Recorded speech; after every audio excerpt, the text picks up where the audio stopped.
Hi, my name is Jakob and welcome to this video patch on U-values. In this video patch I will explain what U-values are and how to do simple one-dimensional U-value calculations. A U-value is following a set of instructions and using equations to determine the thermal properties of building materials. It is like following a recipe, and the recipe is found in the ISO standard 6946. In the standard, every possible U-value calculation is defined, and if it's not defined here, it's not possible to do a U-value calculation for that specific building material or in those circumstances. A U-value is, for instance, not valid for a heated floor because it has active thermal components. A U-value is also not valid for a building material which is put in direct sunlight because the radiation is not considered in the U-value calculations. The U-value calculations is, however, a very good way of standardizing the way we evaluate building components across Europe, and it's made by the European Committee for Standardization. The definition of a U-value is quite straightforward. It's 1 divided by the total resistance, the total thermal resistance of the material. And the U-value is the thermal transmittance of the material, and it is in watts per square meter Kelvin. The total resistance is the reverse. It's square meter Kelvin per watt.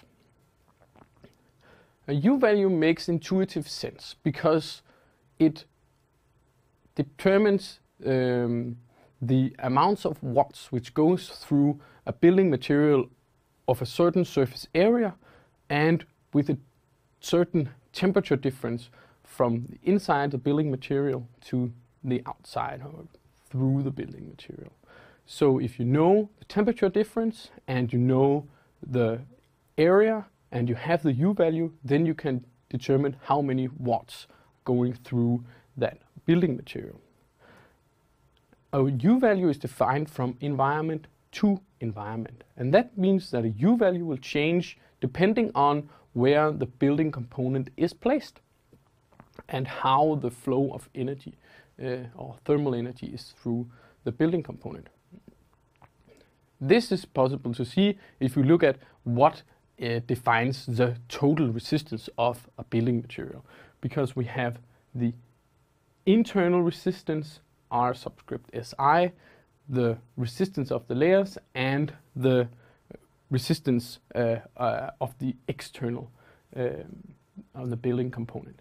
So we have the surface resistances and the design thermal resistance of the layer. These two are different. So the resistance, the thermal resistance of the internal is different from the surface resistance of the external on the building component, and that is why we have these two ways of writing these. I for internal and E for external. When we look at surface resistances, they have two components in them. It's 1 divided by the convective coefficient plus the radiative coefficient. And this is how you calculate both the internal and external resistance. For the radiative coefficient, it's dependent on the hemispherical emissivity of the surface and the radiative coefficient for black bodies. The radiative coefficient for black bodies is 4 times the Boltzmann's constant times the mean thermodynamic temperature of the surface and the surroundings in Kelvin to the power of 3. The convective coefficient has two different outcomes. If we have an internal surface or a surface with which is external to a well ventilated air layer, then we have H subscript C equal to H subscript Ci. And there you can find the values for H subscript Ci for heat flows which goes up, which are horizontal, or which are downward. So it depends on how the heat flow is through the building material. Now, if this is an external surface, the the coefficient is dependent on the wind velocity. So it's 4 plus 4 times the wind in meters per second. If we have no information about the environment which the building material is placed, we can use these coefficients, which are also mentioned in the standard. But there was an R in the middle, so these were surface resistances, and then there is the design thermal resistance of the layers in the material. So a building material can consist of as many layers as we want. It can be one building material all the way through, or we can have n different building material sandwiched together. The good thing about resistances are that you can add them up, so that if you have two layers, you can add the resistance of one to the other, and then you have the total resistance over the whole width of the building material. Resistance for one layer can be found by using the thickness of the material and then the design thermal conductivity of that layer. The thermal conductivity is defined in ISO standard 10456, which is another recipe for how to find out the thermal properties of materials. But in most cases we can use table values for these thermal conductivities. We have them for steel, concrete, glass, wood, and a whole range of other building materials which are readily available. There is also thermal resistance in air gaps. So if you have an air gap in a wall, this will also create a thermal resistance, and there is a table in the standard defining how this is. It becomes larger the larger the unventilated air gap is. So how do we put this together? We know that a U value is equal to 1 divided by the total resistance, and the total resistance is equal to the surface resistances plus the design resistance of the layers. And that is why I have taken this demonstration with me. It is a window, and this window consists of two parts. It consists of the glass part and the frame. And we can see and calculate why these are put together in different ways. Now, this frame is solid. It's solid wood all the way through, while the glass has one pane of glass and an air gap, one pane of glass, air gap, and one pane of glass. Now that is very different ways of constructing a barrier towards the outside. And looking at a U value for these different materials, glass and wood, we will find out why this is.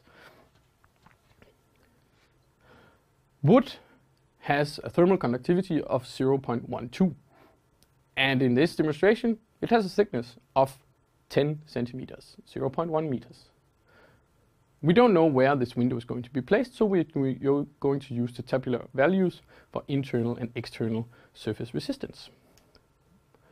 Now we can put this whole thing together into one equation where we have the surface resistance on either side, and then they have the material design layer resistance in the middle. We then get a total resistance, and from the total resistance we can calculate the U value. The U value is slightly less than 1 in this particular case. Why isn't the window then one large slab of glass, just as thick as the frame? Well, for a number of reasons, this would be in practical, but also with regards to the U value. Because not using these unventilated air gaps, we would have the same equation, just substitute the thermal conductivity of the glass. We will have a resistance which is a fourth of what it was in wood, and that means that we have almost 4 times the watts per square meter times Kelvin, the U value, for the glass, which has the same thickness as the frame, which was made of wood. So instead, we have much smaller glass pieces, and then we have air gaps in between those. And all of a sudden, the resistance becomes much higher, and that means that the resulting U value becomes much lower. And that is why we have these air gaps in between windows and also have air gaps in walls. So we go from one material to a composite material. And that is another thing that U values describe, how we go from one building material going throughout the wall to many building materials. So the ISO standard 6946 is the recipe for making U values. We have to have the thermal conductivities, we have to calculate the resistances, and then we get the U values. Thank you very much for watching this video patch on U values, and I hope to see you again next time.